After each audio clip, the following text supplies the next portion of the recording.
You don't have to know right away. You don't have to know second that you like medicine, that you want to go into nursing or you want to be a physician. Like, expose yourself.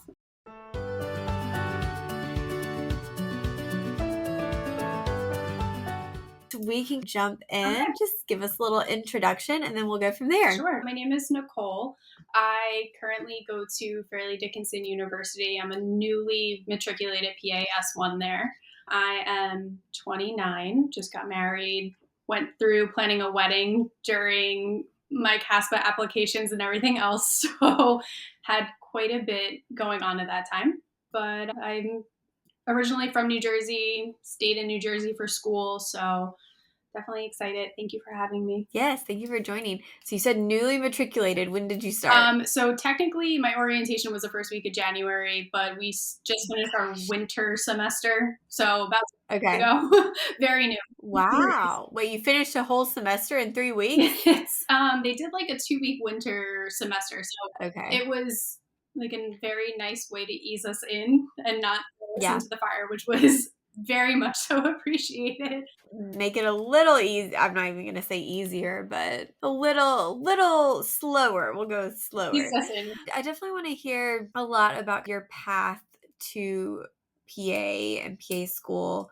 You mentioned you're 29, which at this point, I don't think there's a traditional applicant to PA school anymore. And the average age for PA school is getting Mhm. higher, which is great. It's fine. I mean, the PA profession was designed as a second career a long time ago. Also fine if people go straight into it, but I would love to hear what brought you to becoming a PA. Yeah, so it is my second career. I kind of followed that path. Coming out of high school, I actually was a hairstylist for many years. Nice. Bartended, served, did that whole thing, and just kind of was going through my path. And when I got like, I would say my early 20s, I just was looking for something that had a little bit more stability in pay, like not wondering how much I was going to make each week, not something that was commission based.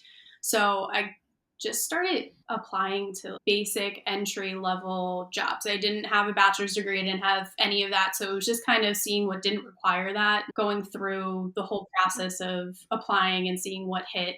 I was always drawn to healthcare. I was an athlete my entire life. My electives in high school, I took A&P and did all the science courses, and I loved working with people. I loved working with my clients, but there was always just, I felt like a part of it missing. Something wasn't clicking for me as much. So I did apply to a bunch of different entry level like healthcare positions, interviewed for a couple, didn't get a lot of them.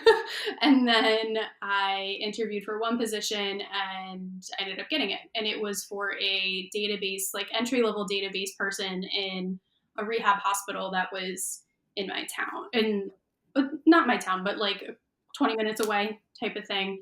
Okay. So I interviewed and I got that position. I had a person who took a chance on me and I just started.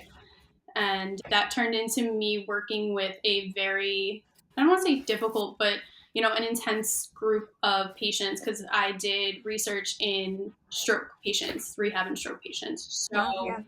I was really like right off the bat exposed to a lot of stroke, brain injury, TBIs and TBIs. I worked in an inpatient rehab facility. So we had lower level floors where it was your total hips, total knees, general things that people go into acute rehab for. And then we had a designated brain trauma unit. And some of my patients in the actual study that I was working on were also on that unit. It just depended on the level of their stroke. So I was exposed to a whole wide range of different things right off the bat, really. And I started to get exposed to a lot of different specialties in that, whether it was physicians, nurse practitioners that I worked with, nursing on the floors, physical and occupational therapists, speech pathologists. Like, we were a very comprehensive team in rehab. Everybody worked together on the patients, and it was a very like multidisciplinary setting where I was exposed to a lot of different people at the same time. And I had one PA in our entire department. We only had one PA, and it took some time for me to be exposed to her specifically. So I went through the motions of just seeing everybody of like a total healthcare team at work, and then eventually started to dive into the PA profession a little bit more. and figured out that I wanted to be in medicine, but didn't really know at that point where I wanted to go. So I just enrolled back in school at that point, decided, let me just start my classes because it's going to take a while to get my bachelor's degree. So we can figure that out in the Yeah. process. And through the exposure, I very easily figured that PA was going to be my route. So everything started to shift towards that when I was done with like my gen eds, basic chemistry bio that you have to take. I transferred from my local community college to one of the other universities and enrolled in their pre-PA track. So it just took me step by step with all the prereqs that I would definitely need. That took about 5 years because I did not stop working. I Okay, yeah, that's a great question. Yeah, I worked full time. So I worked from Monday through Friday, Okay. 40 hours a week, and then I was going to school at night. So there were some days where I left my house at 6 a.m. and I didn't get home until 11 o'clock that night. And it was rinse and repeat, do the same thing Yeah. over and over again. But yeah, it took about 5 years, but we made it through and graduated. Towards the end, obviously, had to start going through applications and things like that. But here we are now. There you go. It worked out. I think it's really helpful for people to hear your path and hear how you didn't necessarily know exactly what you wanted to do right away. I think there's a pressure to know, oh, this is going to be my career for the next however many years when we're like 20 something. And that's just not always the case. And even if you have an idea of, oh, I like healthcare, I like medicine, you still may not quite figure it out for a little bit. No, not at all. That's okay. I didn't know for, I would say probably about 2 years. Like when I was going through community college, I kind of had an idea, but I really didn't know for sure. And there was still a phase where I think a lot of people struggle with where I was like, okay, like I'm going to be an older applicant. Like, do I want to do med school? Do I want to go to PA school? And it just took having a good mentor and finding a good person to help you navigate the path, I think is super important. And mine was a physician. Like she was incredible and she never pushed me one way or another. She's like, you need to just expose yourself and see where you fit. And I think that is crucial in itself, not just following the path that you think you should take. You need to expose yourself to different fields. And just because you like medicine doesn't mean that you have to fit into this square box of what people think you should do. Every profession is different within healthcare. And finding your little niche, I think, is important and taking your time to do that. You don't have to know right away. You don't have to know second that you like medicine that you want to go into nursing or you want to be a physician. Like expose yourself. And getting that exposure helps you find where you would see yourself fitting long term. And the pressure, I think, can get to be a lot for people, but I think sometimes just taking a step back and exposing yourself to the elements around you and figuring that out can help, and not just jumping to whatever you think might fit first. Yeah, and that same sentiment is true for when you are entering your job as a PA, because you may go in thinking you want to do one thing and end up doing something completely different, or the job you want isn't available. And your first job doesn't have to be your perfect match. It can be a stepping stone and a learning opportunity before you end up where you find your niche and what you love when it comes to medicine. So I think that's just maybe life. I don't know.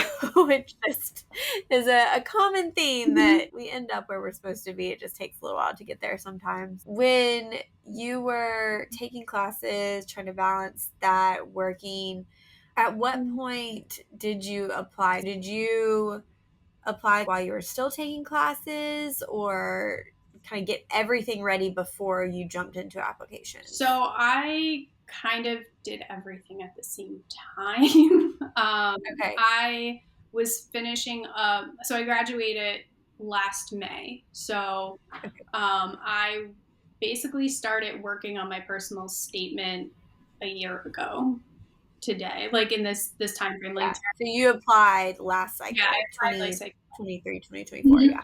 So Okay. my program was a little bit different in the fact that we were a January start. So we started earlier than most other programs that are going to be starting this cycle, say like August, September area. Some may start in like June or July, but my program we matriculated in January. So that was a little bit unique because it was the only program that I applied to that started this early. but it was also kind of a game changer for me too. And one of the biggest points that I loved about the program is that I was going to start earlier. So I was getting everything together, starting to ask people for like my letters of recommendation around this time, starting my personal statement around this time. And I submitted, I think it was like the first or second week of June last year. Okay. Yeah. That's early. I have a question about the January start. How many programs did you apply to? I applied to, I'm trying to think, 5 programs I applied to. So I didn't, 5 programs. yeah, Okay. I didn't like go like super far out. I think I had initially like 8 on my list, and I actually rescinded a couple of applications once I got the acceptance to my program. So I think officially I applied to 5. So January start programs get some people into a little bit of trouble because they aren't as common. Mhm. Did you interview anywhere else? So What was kind of your timeline? So you applied in June, then what happened? I applied in June, and it was the long and awful waiting game for a couple of months where like you think that this weight is going to be lifted off you as soon as you submit your CASPA application, and it gets worse. Like it doesn't get better, it just gets worse. Yeah. I'm going to say 2 months because I got the interview for my program currently. I got it sent out in August. And then August, I interviewed, and they were so incredible. Like within 2 weeks, I knew. They were like, nope, we don't play games. We're going to let you know this is what it is. Yeah. So that we kind of knew where we stood at least, which for me, even though it was like so quick, I at least had some kind of knowledge of what was going to happen for the next couple of months. I went into that interview at least knowing I was going to have some answer in 2 weeks where I stood. And then I got another few interview invites in the beginning of October. No, I think 2 of them actually came the end of September, but the interviews were scheduled for October. They were like, here, this is what we want to do. This is what we're scheduling. So you had a week or so. So it was like August and September I got the invites, and then August and October for interviews. Okay. And you went on those interviews? I did one other interview, and it was like my dream school. Like this is where I knew I wanted to go. This was it. Blah blah blah. Going through my whole application process, like I was like, this is it. This is like if I get an interview here, this is where I'm going. And I interviewed, and it was not it. Interesting. That happens. Mm-hmm. And yeah, it was such a night and day kind of feeling. Interviewing my first interview, which is my program now, was an incredible day that they did. And I had such a connection with my faculty right off the bat. It felt like a homey environment. They wanted to know you. You weren't just like another applicant number that was going across their desk. They wanted to know who you were. It was very conversational, and everything was like super organized. Everybody was so friendly. And I left that interview so happy. I was like, if I get in here, I'm going to be ecstatic because I already felt that connection with the faculty. And then it was like night and day for the other one. And it was just such a clear, instant decision for me where I knew where I belonged at that point. So yeah, that was kind of like my turning point where I was like, this is it. I'm making the decision. I'm signing the deposit. Like, I know this is my program. This is where like my gut is telling me I belong going to. And I ended up deferring the other interviews. I'm a big like go with your gut person because people will be like, I'm weighing the pros and cons and I don't know which to decide. I'm like, okay, at the end of the day, you're gonna be a PA, which is great, but like you have to go where you feel you'll be best supported, where you'll fit in the best. All of those things are really important. Were your interviews in person or virtual? A little bit of both. So Okay. I expected fully, especially coming out of the height of COVID, that everything was going to be in person. So I wasn't really prepped for virtual interviews. I was expecting to have to go in, spend the whole day, sit in front of people, but I had a mix. And even the other programs that I deferred, they weren't really choices either. They would like, it's going to be virtual or it's going to be in person. You have to be here from this time to this time. So it definitely is still a mix. And a lot of the other people in my cohort had the same thing going on, just dependent on the school. Some places wanted you in person and some places were fine with it virtual. So I think even for this cycle, a lot of people should be prepared to still have that mix of both. It seems like schools really took on the fact that like they could do the virtuals, so I wouldn't put it past still having them moving forward. Yeah, I agree. We're still seeing a lot of virtual, and I think more than concerned about health, it's ease for the program, that they're like, oh, this is just easy. Let's just do this, which it does save money and help applicants, but then you aren't getting to see the program and Right. meet in person, which can be a little different too. Was the program you liked in person or It was virtual? actually virtual, which, Okay, yeah. So interesting. that was one of the other things that was such a selling point to me, because everybody on that interview, from the person who organized it, who was like one of the admission directors, to program director, clinical director, faculty that is going to be teaching us from didactic to clinical year, everybody was so nice, so kind, so caring. You got to know them in the interview at the same time that they were getting to know you. So it was just a very welcoming environment. As soon as I signed on, even though you're so nervous, you're shaking, especially for the first interview. You're like, I don't know what I'm going to do. I don't know what I'm going to say, what they're going to ask me. But I felt immediately calm. After the program director started going through her introductions, I was like, I feel okay, which also kind of makes you nervous because you're like, I shouldn't feel okay right now, but I do. Yeah. Yeah. No, that's awesome. That's just interesting. I would have guessed it would have been Mhm. opposite, but interesting. Let's go back to the January thing, because a lot of people are having issues with, they apply to January start schools, but then the other schools they're interested in don't interview or don't tell if you're accepted until after the program would start. Was that a concern for you at all, or you had already decided, so it may not have mattered as much? It definitely was a concern. Even through my application process, it was kind of, I don't want to say unnerving, but you don't know what to do. Programs can interview late into December, January, and you're like, well, what do I do if my dream school, my dream program sends an interview out and I already have to make the deposit? It's expensive. Especially as students, I was working full time still, so I had a little bit more leeway than somebody else might have, and I'm lucky for that. But it's still concerning when you have to drop so much money on your CASPA applications, and then all of a sudden you're like, oh my God, I need to have my seat saved, and there's a deposit for that, and then you have to do a tuition deposit, which is not something anybody ever really talks about, that you have to do both, especially with Mhm. programs that start at an earlier time. It's definitely concerning, even for certain programs that may start interviewing in August. I submitted my CASPA very, very early, and I still was getting later interviews. So it's hard to see if there's even really a pattern. If you submit early, you get interviewed early. I think it's just school dependent. Yeah. It was concerning, but I think for me, my biggest thing was when what I thought was going to be my it program, my dream program, was like not it. I was like, my gut is telling me here, this is the right decision. And And what if you had turned down the program or waited for that? Like, that's I think what people are considering. And I'm like, oh, if you get the spot, I'm always like, I can never tell you, don't take it. It's so hard. it's really hard. And I think my mentality going into it was, whatever the first program, it could be right, it could be wrong. Everybody's mentality, I think, is different on it. But the first program that I got accepted into, I just wanted to hold a seat, because at that point, I was going to be a PA. I have a spot, and that's just where it's going to be, because you don't know. It's taking a risk, it's taking a chance. You never know. Even if you do get 7 more interviews, you could potentially get waitlisted at all of them. You could get denied at all of them. You just don't know. And it doesn't have anything to do with you as like an applicant specifically, but if you're going head to head with somebody else and that other person fits the program's want or need more, then you're kind of out of a seat just because you deferred the other one.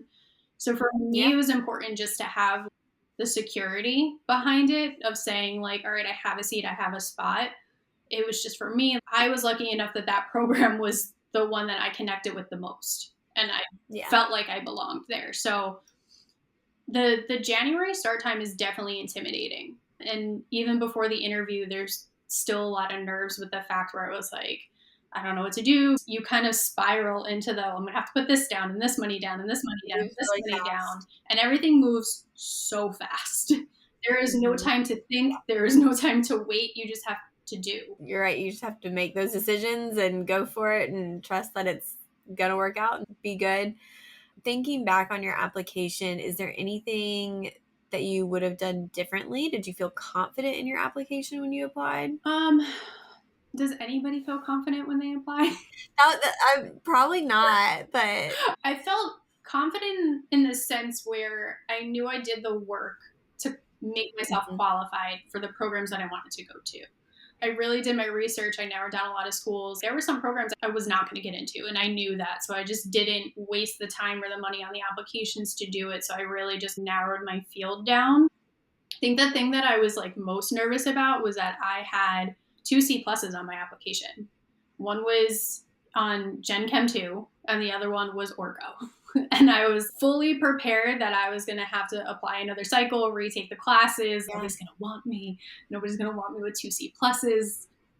And it's not the case. Hindsight's 2020. Looking back at it now, I'm like, why was I so worried about that? It just seems like it's going to be the end of the world. Like you're so crucial, like picking yourself apart so much through that process that I think you find every little thing wrong that you think is wrong or you could have done better. But for me, it was like definitely the grading point. I honestly wish I could go back and just not stress myself out so much on making sure everything was so perfect. Like, Yeah. there's a level of proofreading and making sure everything is okay and ready to go and going over your work. But I spent so many hours just staring at the same supplemental essays, staring at my personal statement, making so many changes. And I mean, sure, everything worked out. I ended up putting that work in and it turned out well for me. But I think in the moment you start to lose a little bit of what you really should be focusing on Yeah. and just accepting the fact that you've done the work to get here. You just have to trust that the right program is going to work out for you. Yeah, it can get a little nitpicky when you just keep looking at the same thing over and over. And that's what, with helping people with essays and supplementals and such, there have been times where I've had to say, okay, let's look at these changes you're making. Do they change what you're saying? Do they change the meaning? Do they like actually change anything about your essay? Or are we just making little wording changes that don't have an impact? This choosing a different adjective right here will not change you getting into PA school. So right now we need to move forward and get your application submitted. You're good. Let's Mhm. move on. And that's hard to do, like when you're just looking at it and obsessing over Yeah. it And you get for stuck on so like the long. character count thing. Yeah. That portion of it stressed me out so much for no apparent reason. Like there's no reason why a Yeah. character count should stress you out that much, but it does. Oh, I can use this word instead of this word and it'll shorten it. Like there's no reason to do that. Just write your stuff out, get your story down on Yeah. paper, and then condense it, I think is what I would give the most advice that I could tell any Yeah. future applicant. Like just get your story on paper. You can always cut things out, but just put it down. Get it out, and then you can fix it. It's a long process. The waiting's terrible, but it is worth Mhm. it at the end. While you're in it, it can be hard to see the end and the light at the end of the tunnel. So now that you've started PA school, and before that planned a Yes. wedding, when was your wedding? November 10th of 2020. Oh, Thank you. congrats. Yes. Was that going to happen before you got into PA school, or it was like oh, let's make this happen? It was a little bit of both. Okay. So we got engaged a year and a half, 2 years before that. So we had a little bit of time, but then I had already knew at that point that I was about to start my applications. And I was like, oh, we have to make sure we plan this before I could potentially start. Like, I can't Yeah. get into a program and be like, by the way, I'm getting married in 3 weeks or whatever it is, and I can't be Yeah. here. So it was a little bit of both, and it was also paying attention to the fact that I could get into a program that started in January. So we needed to Yeah. do it by December, the end of the year. That way we had time to do everything. And Right. I couldn't split myself in so many ways where I had to do both. So both needed equal amount of attention. So yes, there was a little bit of planning on both ends with that, but it is doable. It is possible. Yeah. Got to figure it out, manage your time, and now you're Yes. set for PA school. It may feel better now that you have that off your plate. That you're Yeah. like, oh, okay. You at least have a little bit Yeah. more time to put in certain things. You're doing so much within the last couple of months before your wedding that it's just overdrive. So Yeah. that was my timeline. It was like interview, still doing all the final things for the wedding, interviews, acceptance, putting deposits down, getting my paperwork together, my physical, all of this stuff. It was Yeah. all in a 3-month time frame. I haven't processed anything in probably close to 5 months. It's just been go. Yeah. Yeah. Whirlwind. Tell me how PA school is going. How big is your class? So our class is 40. So it's a nice size, not too big, not too small. I'm actually only the third matriculated class. So we are in preliminary accreditation for our PA. So we're waiting for our first cohort to graduate this spring. And then that'll Okay. start the whole other process that goes through with full accreditation. But our program is great. I can't speak any higher of it. The 2 cohorts above us are fantastic. The faculty has been so supportive of all of us with everything. The first 2 weeks have been very, I'll say, calm before the storm. So we start our Yeah. we class load Monday. We Okay. just had two courses over the past 2 weeks, but it gave us time to get to know each other, get to know our faculty a lot more, and they just, when I say they are literally truly there to support us for every aspect of what we're doing, I cannot praise them enough for that. It is not at all what I expected PA school to be from my faculty. Like, Yeah. our professors know our names fully already. They know us as individuals. They know our stories. They want to get to know us as actual human beings. You don't just feel like another number in a class. And our cohort gets along very well with all of us together already. So even from an admissions process, they did such a great job making sure all of us blended together, which was great. So far, I have literally zero complaints. everything is That's everything is run so great. smoothly, and you feel like you're going to be supported the whole way, which Yeah. is really great. That's very important for sure. How long is your program? So we have a 12-month didactic year, and then it is a 17-month clinical rotations. So Okay. we get a little bit more on the clinical end, which was something that was important to me on my end. I wanted a little bit longer of a clinical setting. And what's really nice about our program too is all of our rotations are going to be 5 weeks long. So we Nice. have equal amount of time in each specialty, which is really nice because most programs don't do that. So you're kind of 2 weeks here, 6 weeks there, and bouncing back and forth. So it's nice to have an equal amount of time with each specialty to get your bearings and know what you're doing as you're going through. Yeah. Yeah, we had 4 weeks, which was good, but it was almost like just as soon as you figured everything out, learned the EMR, learned how to interact with everyone, and figured out what you were doing, you're like, oh, bye. See, gotta go to my next one. So I think a little bit longer rotation would have been nice. I think that sounds good. One thing I've been emphasizing and talking to people about with different programs is the fact that, like, and you probably relate to this right now because you just went through it. When you look at program websites, the programs tend to kind of look the same, or one may, seem really great, and then you go in person and you're like, oh, wait, that's not what I thought this was. Is there anything about your program that you feel like people wouldn't necessarily just understand or get from the website or from looking at the program So I online? think the big thing is that when you're in the middle of your application process, everything looks the same to a certain extent because you're so used to reading the same kind of things time in and time again. Eventually, it all starts to blur together. For me, I think what helps me in that sense is I started to break down and just when I knew there was a spot that I thought I was going to apply to, I would just separate it out and I would take one day and just look at all of that stuff. We have our own Instagram that we use for our PA program and stuff. Like so many PA programs have that now. Send them a message, talk to the students, see anything that like you want. Maybe you want to learn about them or you're confused about what are their mission statements or whatever.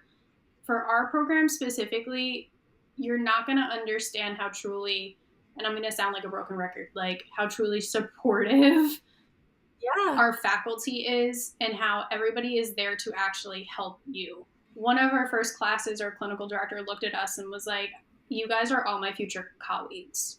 And that's the level that she speaks to us. She treats us like you're not just students, you're not children, you're all adults, you're my future colleagues. My goal is to make you a great PA where one day you could potentially be my boss. And that's where Yeah. my goal is. So they're there to help nurture and grow us and make sure that we learn what we need to do, but get us to a point where we're so independent that we feel confident and we know what we're doing.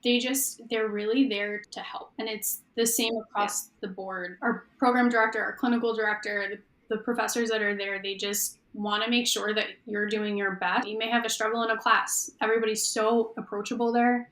They sit with you and say, okay, what can we do to make this better? How can we fix this? So Yeah. for my program specifically, I feel like you don't get that from a website. You don't get that from words Yeah. on a piece of paper. They want to make sure you succeed. They're going to want to push you to be the best that you can be. Not that any of this is going to be easy. It's going to be a Right. struggle. PA school is hard. Everybody knows that it's hard. There's a lot of information, but they're there to help you. They're there to support you, and they're approachable, and you're going to be able to feel like if you're struggling with something, whether it's personal or with your academia portion, like they're there to help you and make sure that you're okay. Yeah, it's nice to have that true open Yeah. door where you can really feel like you have faculty and people Mm-hmm. who have gone through it who can help you get through it as well. And you're right, not every program has that. I was lucky to have an amazing advisor who had graduated fairly recently, and so she very much like understood where we were at and wasn't easy on us, but was very helpful in kind of supporting that. And it is cool to be a colleague now, and we go get lunch, Right. and I like have to correct myself to call her by her first name. I'm like, this is so weird. She's like, it's not weird, but it is interesting. And the PA world is so small that like getting to know your faculty well is very beneficial. Is your program all in person, or have they maintained or done any like virtual or hybrid stuff? So we are in person fully. New Okay. Jersey weather has been awful through the past 2 weeks, so we've had to What? adapt a little bit and do some Zoom Okay. classes. Yeah. But other than the snow and the weather, we are a fully in-person program. Okay. What's your schedule? What are your expectations as far as time and being on campus? Yeah, so we are technically Monday through Thursday for didactic, and something that is some like super unique to our program, which I love, is that on Fridays we do something called clinical experiences or Friday experiences. So even through our didactic phase, they have us start going out into the field with different preceptors and start to get exposed to different clinical settings. So we are still able to get some patient contact in through classroom year, which is super cool for me, especially coming from working with patients all day, every day for the last 7 years. I love the fact that I was still going to get a little piece of that through just the Right. didactic phase. Yeah. So for right now, what we do is we have 2 days that are set up for the mornings if we have exams. Basically, until we start exams, we'll have 2 half days in the afternoons and then 2 full days. And one of them is usually like a lab day, clinical skills. And then your other full day is going to be like right now for us, it's going to be our anatomy phase. That's a good setup. I think a lot of programs are trying to do clinical and didactic here. We did a little bit of it. It wasn't a ton. I would say we went maybe like a few times each semester, but that's great that you're getting a lot of exposure and like getting to put your skills that you're learning and knowledge. I think it makes it stick more. Like when you're able to put it all together like with a patient, it's better than just trying to imagine or memorize it when you don't have that exposure. So that's great. Yeah. What are you thinking post PA school? Do you have any thoughts or So I where you'll end up? yeah, I mean, obviously want to stay in New Jersey area. My husband and I have a house here. We're definitely not moving anywhere anytime soon. But Yeah. my interests right now are leaning more towards either staying like a brain injury field, because I did love that aspect of my life, and I feel there is not nearly enough advocacy for the patients that are in that area right now. There's not a lot of PAs in physiatry, so that's also a kind of cool thing where I'd love to be able to Yeah. bring a little bit more light to the field in that. And then also ortho. But I think that's my rehab background. Like I was an athlete. Yeah. The continuum with the patients is a huge thing for me. So I know for me specifically, like I want to land in a field where I have that continuum with my patients. I can't see myself in like acute phase where it's just like an ER or something like that. It's just Yeah. I like seeing the progress and how they're doing and having that relationship with them. It's something that I truly cherish through my years working with stroke and brain injury patients, and not something I could see myself giving up. Nice. Well, we'll have to check back in and see where you end up down the line after you've gone through the trenches and come out on the other side. Well, thank you so much for taking the time out of your busy PA school life schedule to talk to us and share your insights. And I know this will be really helpful to other people who are thinking about making the jump into a different career or looking at January start programs or not really sure if they're ready to take those steps. We can give a little encouragement there. Definitely. And you know what? I'm absolutely an open book with my history and my story. And if I can help somebody else who's that unconventional applicant going through it, I am all ears, and anybody can reach out to me. And I'll definitely take the time to Okay. walk them through it 100%.